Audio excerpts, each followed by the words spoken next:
of exchanging goods and services.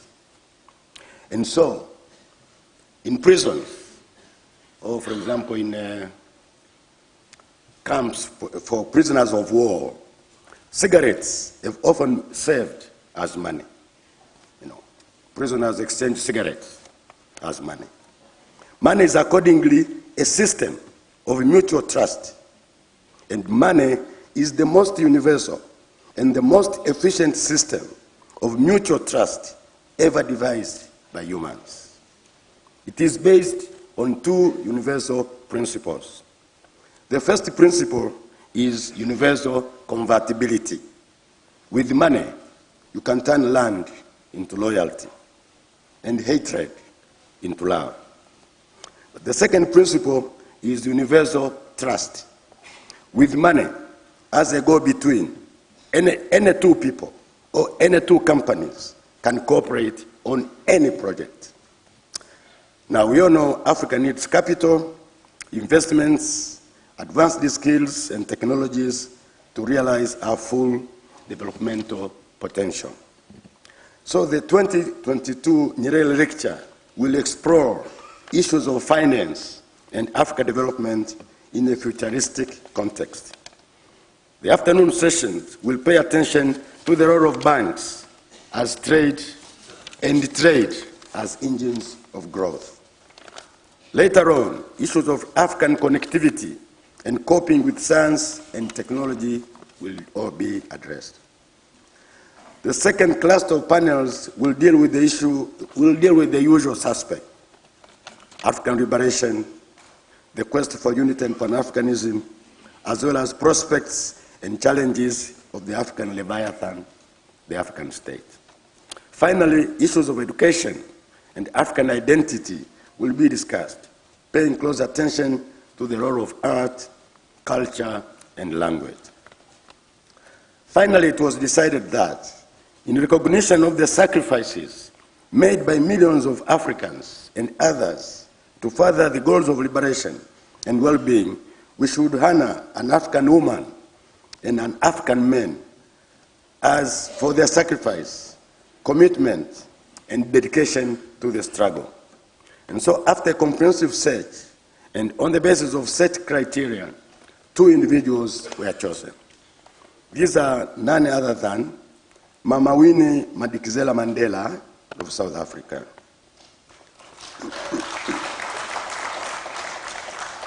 and President Joachim Chissano of Mozambique. The awards will be presented on Friday afternoon. Now, let me take this opportunity to thank the University of Dar es Salaam leadership, led by the Vice Chancellor, Professor Nangisi, for their valuable support. I also want to thank our co-organizers of this event, Haki Elimu, led by their Executive Director, Dr. John Kalage. But we are very grateful to our sponsors, the Bank of Tanzania, Haki Elimu, the National Bank of Commerce. I think they are here, they are represented. Can they please stand up? NBC? Okay.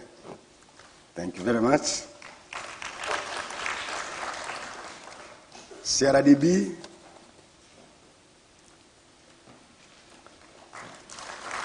Thank you very much. NMB. And Haki Elimu. Oh, the entrance here.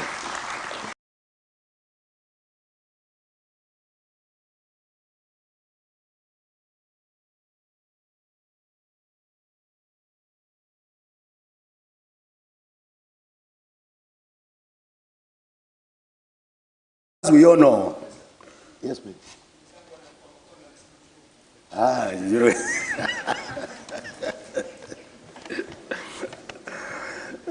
As we all know, our forefathers, the hunter-gatherers, had no money. The barter trade, exchanging goods for goods. Then came money. Money is not coins and banknotes.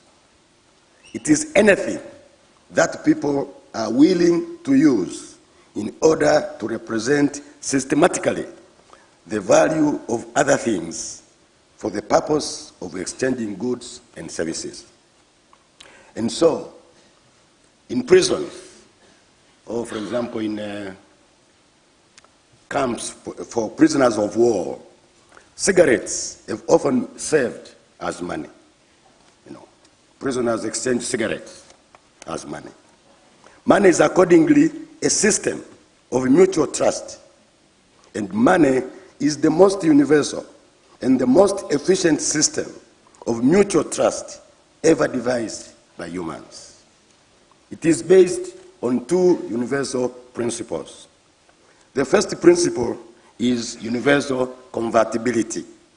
With money, you can turn land into loyalty and hatred into love. But the second principle is universal trust. With money as a go-between, any two people or any two companies can cooperate on any project.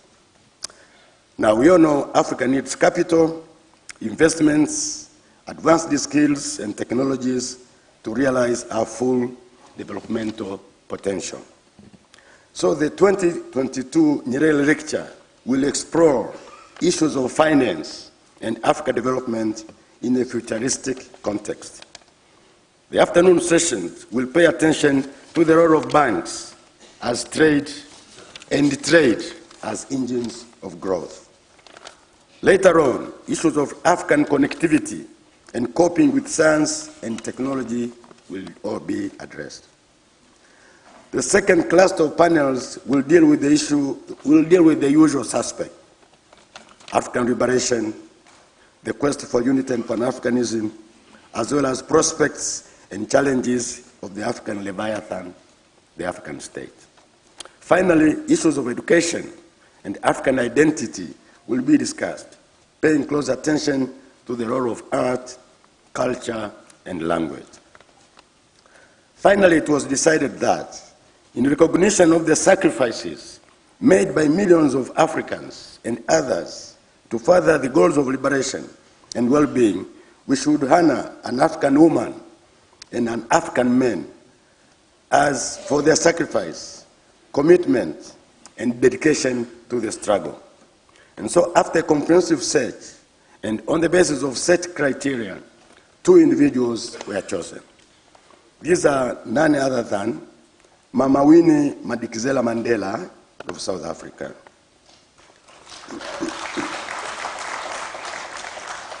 and President Joachim Chissano of Mozambique. The awards will be presented on Friday afternoon. Now, let me take this opportunity to thank the University of Dar es Salaam leadership, led by the Vice Chancellor, Professor Nangisi, for their valuable support. I also want to thank our co-organizers of this event, Haki Elimu, led by their Executive Director, Dr. John Karage. But we are very grateful to our sponsors, the Bank of Tanzania, Haki Elimu, the National Bank of Commerce. I think they are here, they are represented. Can they please stand up? NBC? Okay. African country is facing the problem of deterioration of the quality of education. Tanzania education is not doing much in developing critical thinking and inquisitive mind in the learners. The education system has continued to be examination-oriented, which supports superiority for those who attain high grades and inferiority for those who attain low grades. In other words, we have not been able to put into practice Nyerere's ideas. We are all aware of the challenges of implementing competence-based education in basic, secondary, and tertiary education. It is my view that reforms in education, which is currently going on, have to consider the real condition in our countries. In furthering the agenda of education, it is important not to forget the importance of maintaining our identity as Africans. Not only it is important to learn knowledge and skills that help us to grow and remain competitive with the rest of the world, it is important also to retain the knowledge of our cultural background, and various traits that makes us unique as Africans, including using our own languages. We are still at the early stages of our journey to where we want to reach in terms of many important aspects that we are here to discuss. But we can rely on sound guidance that Mwalimu has left with us. To quote, "A nation which refuses to learn from foreign culture is nothing but a nation of idiots and lunatics. But to learn from other cultures does not mean we should abandon our own."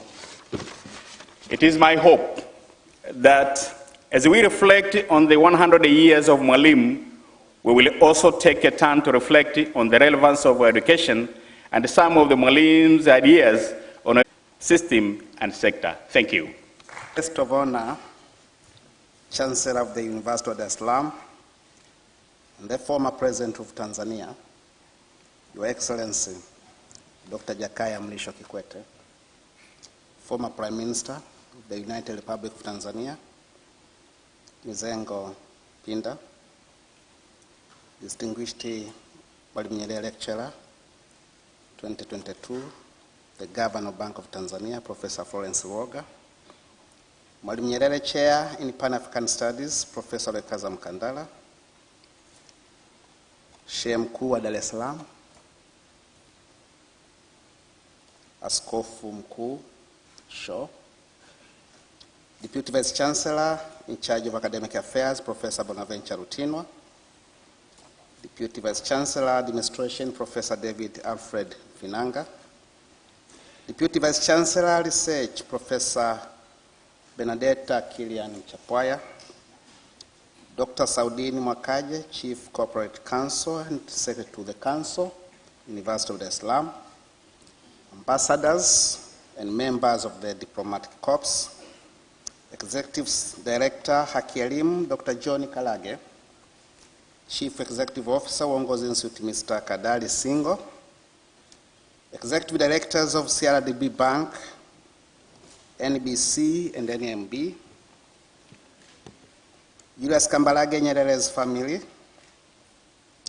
professors, members of the academia and students, friends of Kigoda, members of press and media personnel, all invited guests, ladies and gentlemen, good morning.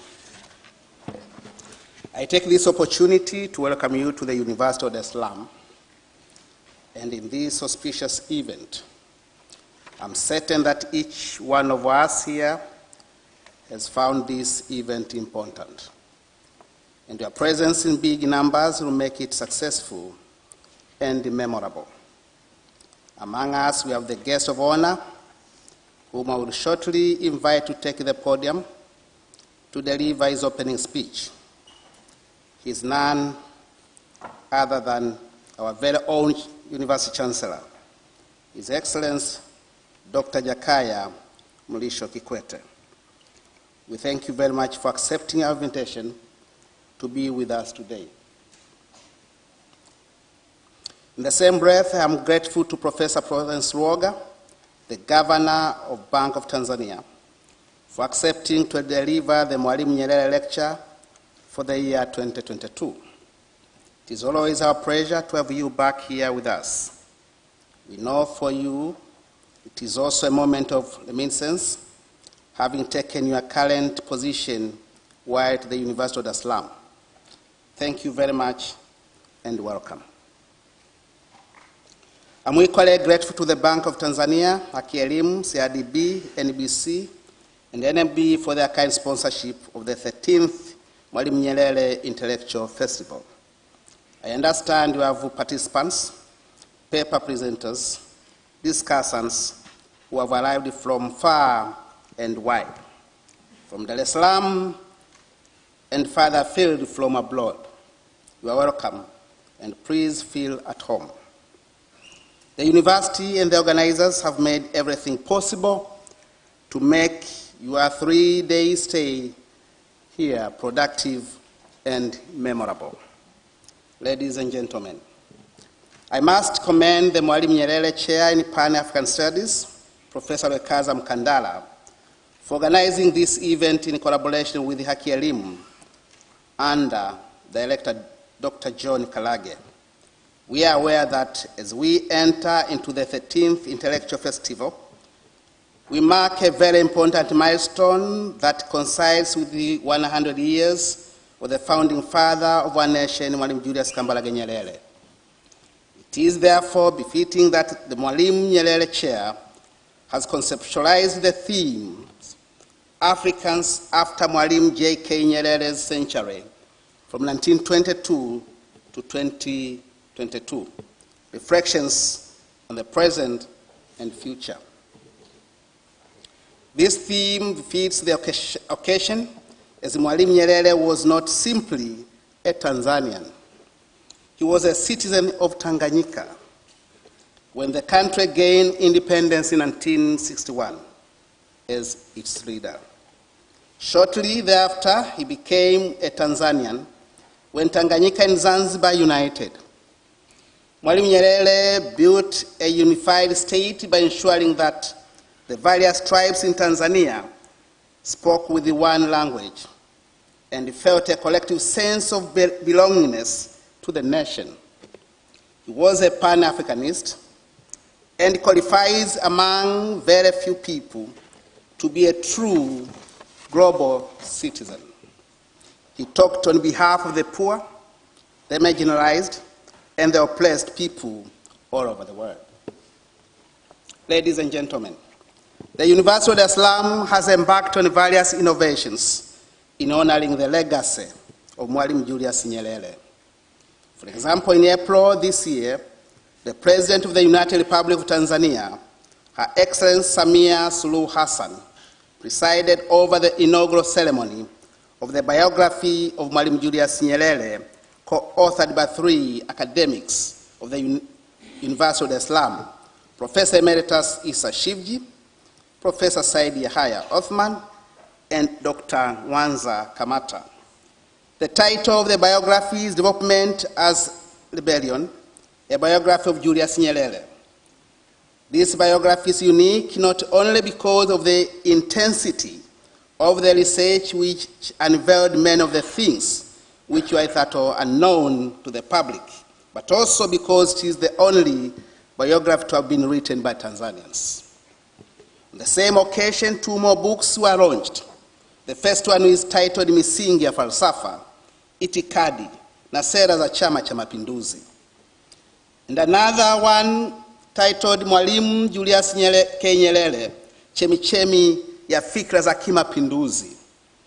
These books were co-authored by Dr. Bashiru Ali, Member of Parliament, former CCM Secretary General, and the former lecturer in the Department of Political Science at the University of Dar es Salaam, and Political Science and Public Administration, and Dr. Salvatore Nyanto from the Department of History. Some years back, we made a decision to rename this campus Mwalimu Julius Nyerere Mlimani Campus, in recognition of his contribution to establishment of the University of Dar es Salaam and development of education in Tanzania. Many of you know that this university was established on 25th October 1961, a few months before the independence of our country. And given the strong determination of the party, TANU, this university was hosted in the buildings owned by Tanganyika African National Union at Lumumba, where the Chama cha Mapinduzi, CCM, is currently housed. Construction of this campus started shortly, and the university relocated here in 1963. Mwalimu Nyerere was the first chancellor of the University of Dar es Salaam. From its inception until his retirement from the presidency in 1985, he was passionate about the university, and owing to his intellectualism, visited the university frequently. He encouraged arguments and was willing to listen to viewpoints, even those that he did not necessarily subscribe to. This is the heart of leadership. In the same vein, the university has established various Mwalimu Nyerere chairs, notably in development, climate change, Kiswahili, and several others. In comparison to other chairs, the Mwalimu Nyerere chair in Pan-African Studies is the most active and dynamic, and therefore known by many people in Tanzania and outside Tanzania. It has established programs outside the university, in secondary schools, in some regions known as Mwalimu Nyerere Ideal Clubs. Our guest of honor. There's little doubt that Mwalimu Nyerere has left us with a very rich legacy. Our country would not have been here had it not been for the deliberate efforts made by Mwalimu Nyerere and his fellow freedom fighters. We have every reason to believe that our country will go from strength to strength if we stand by many of the things that Mwalimu believed in. Some of these ideals are unity, ethics, patriotism, self-reliance, and hard work. It is my hope that discussions in the 3 days of this festival will center on some of the ideals that Mwalimu Nyerere stood for. Your Excellency, today is your day. My duty is to welcome you to speak to this audience, which I'm sure is eager to listen and learn from the wisdom you always bring with you. It is now my pleasure to welcome you to talk to the participants and then open the 13th Mwalimu Nyerere Centenary Intellectual Festival. Karibu mkuu wa chuo kikuu cha Dar es Salaam. Misengo Kayanza Pinda, former Prime Minister, mtoto wa mkulima.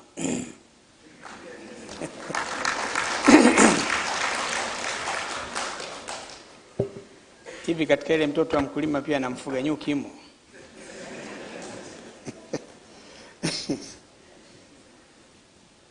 Our distinguished Mwalimu Nyerere Lecturer 2022 Governor of the Bank of Tanzania, Professor Florence Luoga, Vice Chancellor, Professor Nangise, Mwalimu Nyerere Chair in Pan-African Studies, Professor Mkandala, Deputy Vice Chancellor Academic, Professor Rutinwa, Deputy Vice Chancellor Administration, Professor Mfinanga, Deputy Vice Chancellor Research, Professor Kilian, Executive Director of Haki Elimu, Dr. John Kalage, leaders of the clergy, professors, members of the academia, students, friends of Kigoda, members of the press, media, and media personnel, fellow invited guests, ladies and gentlemen, good morning. It is an honor and a pleasure for me to join you all this morning on this very auspicious occasion of celebrating the centenary of the birth of Mwalimu Julius Nyerere, the founding father of the Tanganyika nation in 1961 and the United Republic of Tanzania in 1964. I sincerely thank the Vice Chancellor and the Chair, the Mwalimu Nyerere Chair in Pan-African Studies, for inviting me here. I also thank them for according me this rare opportunity to officiate at this unique and historic event. I congratulate them all and all those involved in organizing these celebrations for a job very well done. To the sponsors, I thank you for making it possible. The decision to celebrate Mwalimu Julius Nyerere's centenary this way is the right thing for this university to do.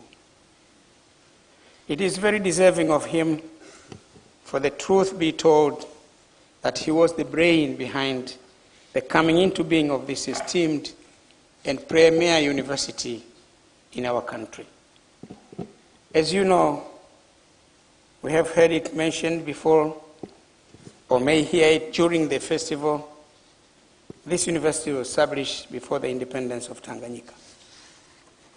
The university enrolled its first 14 students, all of them law students, on the 25th of October, 1961. At that time, it was known the University College of Dar es Salaam, associated with the University of London. The establishment of this university was a bold decision taken by the Tanganyika African National Union, at which time it was the largest and most formidable political party leading the government, leading the movement for the independence of Tanganyika. Under the wise and able leadership of its president, Mwalimu Nyerere, TANU decided to donate its new buildings, meant to be its new headquarters, to be used for establishing the first university in the country. That decision defined TANU's vision on education in general, and it underscored the importance it attaches to higher education in particular. The building is none other than the one which a few years ago used to be the head office of SOKITA, the former economic wing of Chama cha Mapinduzi, situated at the other end of Lumumba Street. I think in that street that was the last building. There is no other building beyond that. At that time, the street used to be called New Street. The new name changed after independence in honor of Patrice Lumumba. In 1964, the university relocated to these beautiful hills overlooking the city of Dar es Salaam.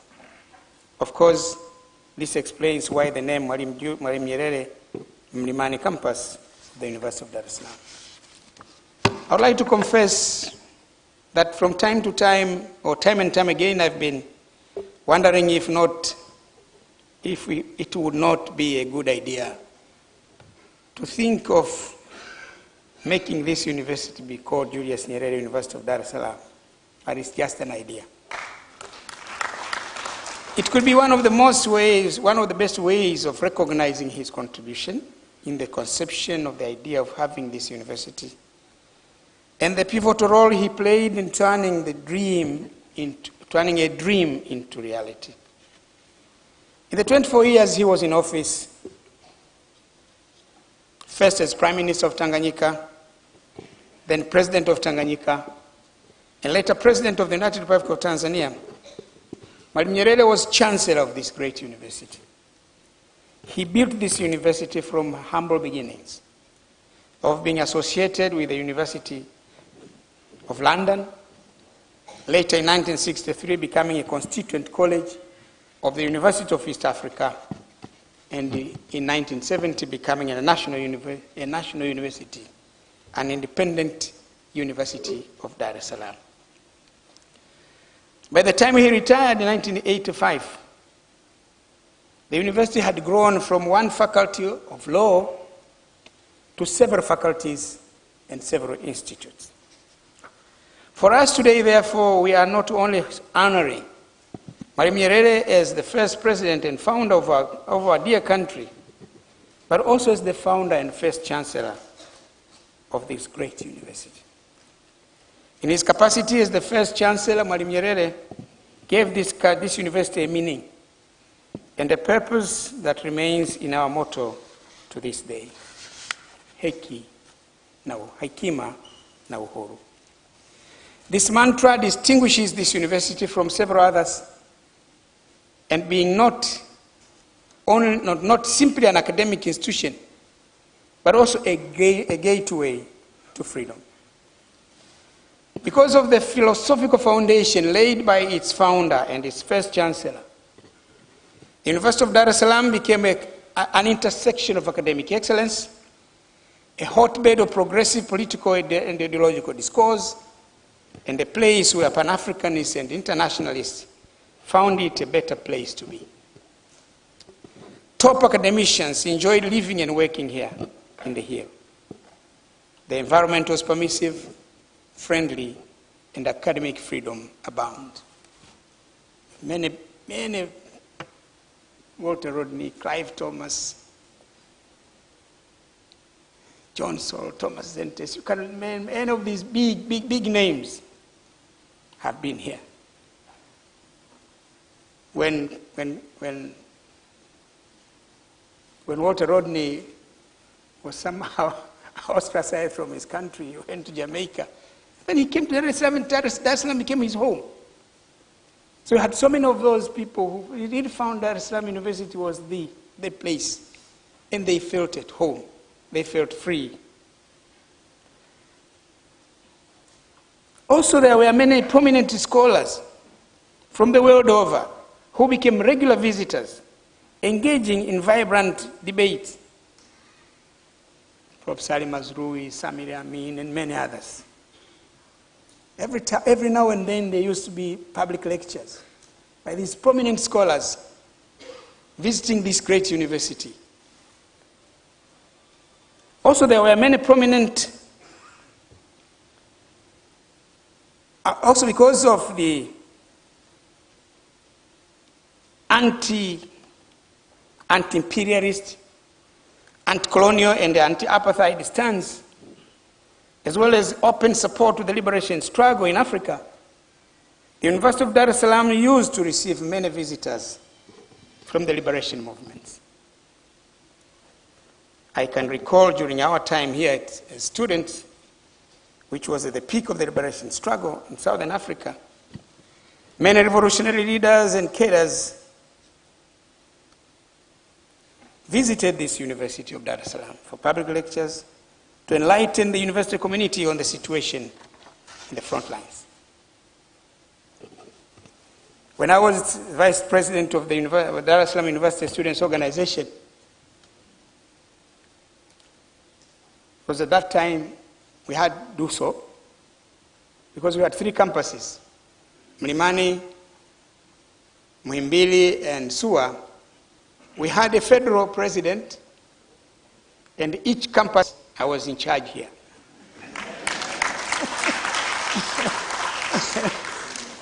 And then we meet at the federal level. So each campus had its own government. I was in charge of that government.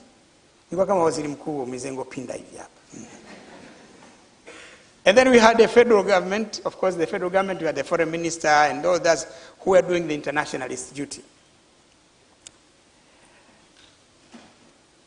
We used to invite speakers.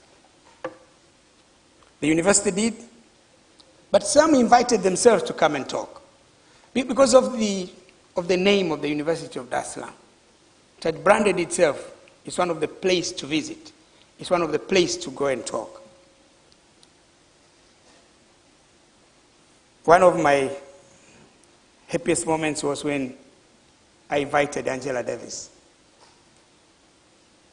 She was president of the Communist Party of South Africa, of the United States. Not only. There were times we had visits from Dr. Agostino Neto. Interestingly, also we had a visit from Prince Mangasutu Buthelezi. And it was quite a show, I can assure you.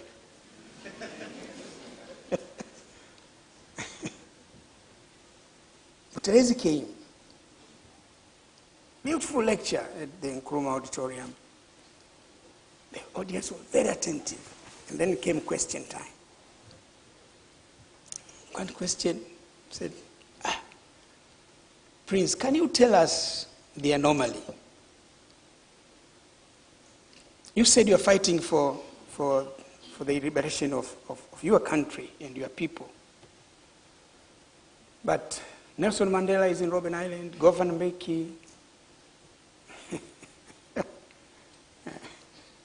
Katrada, and all these guys. And how come you are not in prison?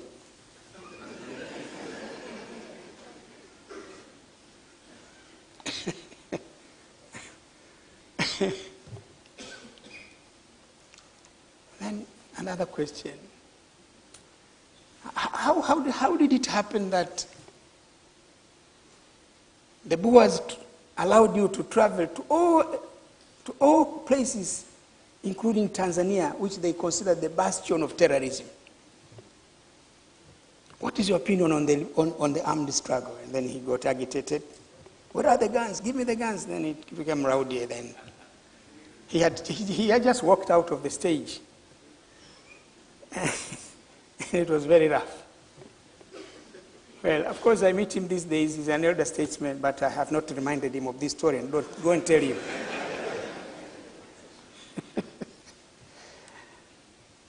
Of course, some of these meetings, at times, there are some of us who have so outspoken on the other extreme. I remember a friend of mine when President Neto came here. At that time, he was president of the MPLA, the Liberation Movement. Of course, after independence, he became president. He asked, Mr. Freedom Fighter, you're talking about fighting for freedom. How come your wife is white?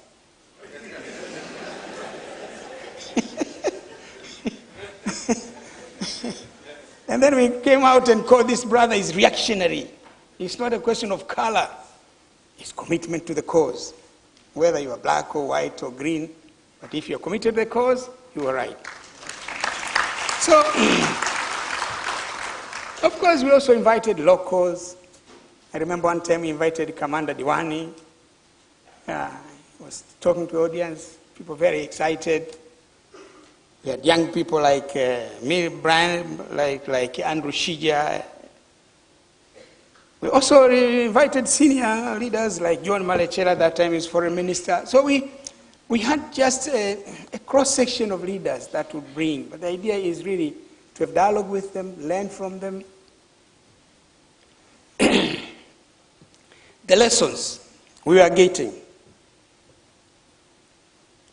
from our lecturers, but also from the public lectures, broadened the horizons of knowledge and shaped our understanding and perception of the state of play at home, in the continent, and the world.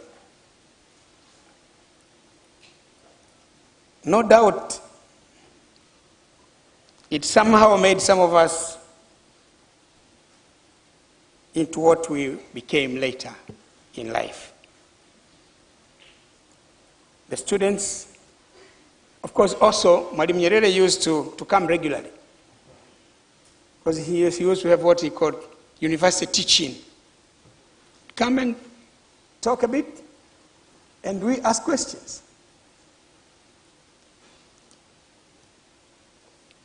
The students were very militant on national, regional, and global issues. We were vocal, at times daring. Of course, I mentioned some of this, but one day I can give you an example.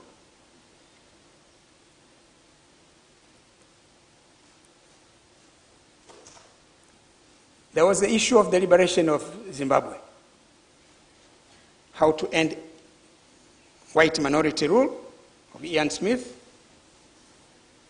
And at that time, the foreign secretary was Sir Alec Douglas Hume.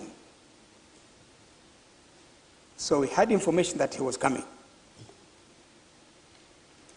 So I mobilized buses of students here. We went to the airport. We had already a statement we wanted to read to him. Our president, Martin Shinganya, was there with a megaphone, hoping that this gentleman would stand up, wait, and listen to our message. Then I go to the airport. John Malechela was foreign minister. And my very brother, Patrick Koro, I see the wife here. That time the wife was a student with us. I'm not sure if he was as militant as we were. Patrick was deputy minister in the office of the prime minister, looking after youth affairs. So they call me, Malechela calls me. I said, why have you brought so many people here at the airport? So well, we have come here just to express our displeasure with the way the British are handling the whole issue of the independence of Zimbabwe. I say, you students, young people at the university are very arrogant. You are the only ones who have come here. I said, well, I cannot speak for the others. I'm only speaking for my, for our youth. And then they said, tell them to go. I said, I can't do it.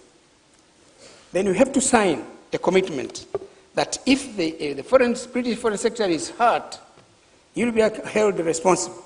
I said, okay, fine, give me the book to sign. I was not given the book. The gentleman came. They arranged to derail us. They said to stay here. The plane is going to land here. Then we saw that there was a trick there. But what we did, when the plane landed, as it was taxiing, we were just following the plane.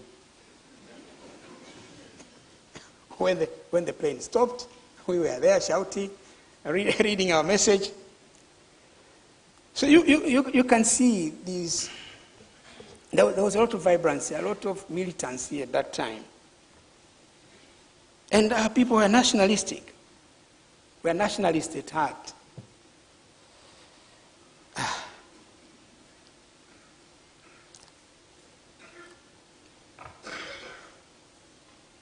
One day, after I left the university, I was working, I came here. I go through war literature. It used to be my pastime. I was shocked to see at the war literature an announcement, a meeting of Nyakyusa students.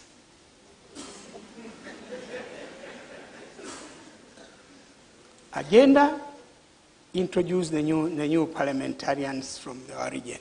Boy. At that time, there was a chairman of Youth League, Madeu. I called him, I said, look here, Madeu, what is this? How do you allow the university to degenerate to this level, forming tribal associations at the national university? The militance is gone. The national outlook is gone. I said, oh, I hope it does not persist. Nadhani hivyo vyama havipo, au kama havipo basi mjue na nyinyi mmepotoka.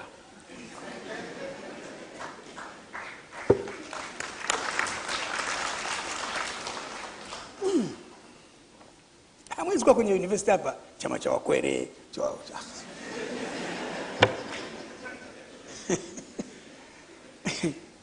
Here the discourse is about national issues, the global national issues. But when we degenerate to the level of meetings of Wanyakyusa, Wakwere, Wazaramo, Wadigo, that's wrong. And the agenda, maslahi ya wanafunzi wa Kinyakyusa. Maslahi ya wanafunzi wa Kikwere. Oh no, please. And this university should be better than that. This university should be better than that. Of course, we are able to be that militant because President Nyerere also permitted us to be.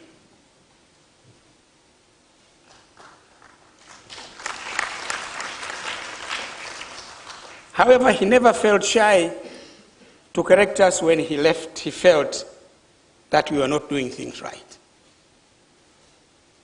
At that time when I was a student leader, one day he came for the university teachings. After he left, the Vice Chancellor, Pius Msekwa, said Mwalimu wants to see all leaders of the Youth League and leaders of the student government. So we were given tracts, we were followed to State House. They are seated, he was there. He was very angry, very harsh. He was saying, look here, children are not at the university. Children are in primary school and kindergarten. All of you at the university are grown-up individuals. Nyinyi watu wazima, watoto hawako chuo kikuu. So don't do nonsense there and saying, oh, please forgive us, we are children. You are not children. He says, when I deal with university students, I'm dealing with elders, grown-ups. So he says, I enjoy dialogue, I enjoy debate, I enjoy discourse. Even if you sit now, if I'm passing, you sit by the roadside picketing. I have no problem with that. But I don't expect you to write insults in the war literature.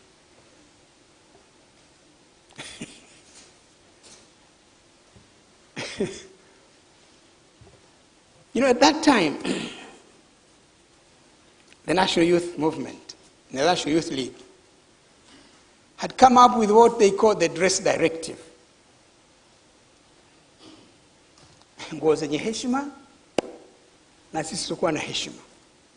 The clothes that are decent to wear and those that are not decent. So our youth league came up with posters. They posted them everywhere, and some of them were posted at war literature. And someone went there, wrote upuuzi wa kawawa.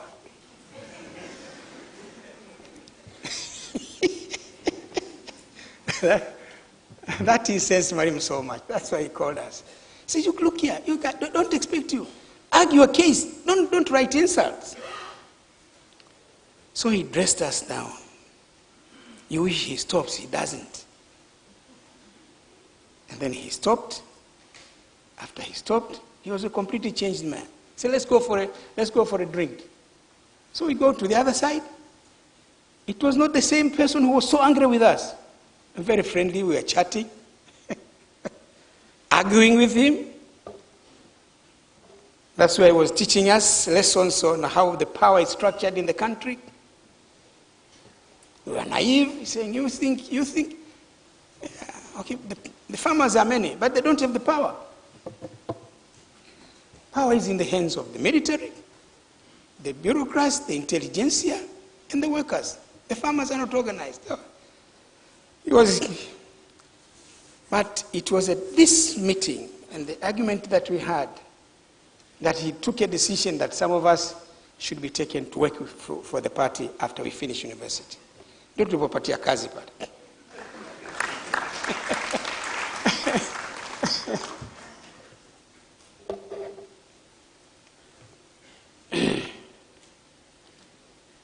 So, ladies and gentlemen, today I hear the dominant discourse among academia in Africa is about decolonizing African university and knowledge. We thank Mwalimu Nyerere for his vision of introducing the decolonization of knowledge production as the philosophy of this university.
Thank you, Creative Arts, for a very beautiful song.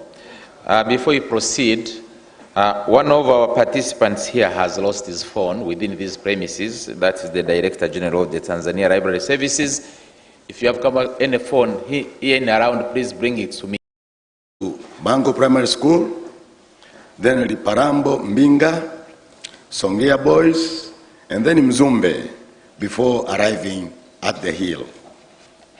At the University of Dar es Salaam, he was awarded the International Law Prize by UNESCO for being the best student with the highest marks in legal aspects of international trade and investment during the 1984-85 academic year. He demonstrated the same achievements at Queen's University, Ontario, Canada, where he obtained a master's in law, at Lund University in Sweden, where he obtained a Master's of International Law, and at Warwick in the United Kingdom, where he obtained a PhD in law. He was now well equipped and armed to conquer life, or at least some aspects of it. Karl Marx once said that man in primitive communal society was a farmer in the morning, a fisherman in the afternoon, and a herder in the evening. Professor Luoga has similarly tackled many tasks and brought it to bear his remarkable intellect and unmatched grasp of law to intractable and complex challenges. At the University of Dar es Salaam, he rose rapidly through the ranks to the professoriate within 3 years after earning his doctorate degree. Through that time, hundreds of students passed through his hands at the bachelor's, master's, and doctorate levels. At the same time, he carried a heavy administrative load, first as associate dean in the faculty, but later as the university's director of undergraduate studies and the first deputy vice chancellor for research and knowledge exchange. He finally served as deputy vice chancellor responsible for academics. In the meantime, he served as the university's corporate counsel, in which role he provided an interpretation of the law that was upheld by the High Court on numerous occasions. That interpretation enabled the university to put an end to student unrest and strikes, not only at the University of Dar es Salaam. Professor Luoga has researched and published books, chapters in books, articles in refereed journals, and conference papers on tax law, human rights, and legal negotiations. Outside the university, Professor Luoga has been equally busy, if not busier. He is an experienced practitioner with more than 30 years of legal practice and a trainer of interpersonal skills in legal negotiations and case evaluations.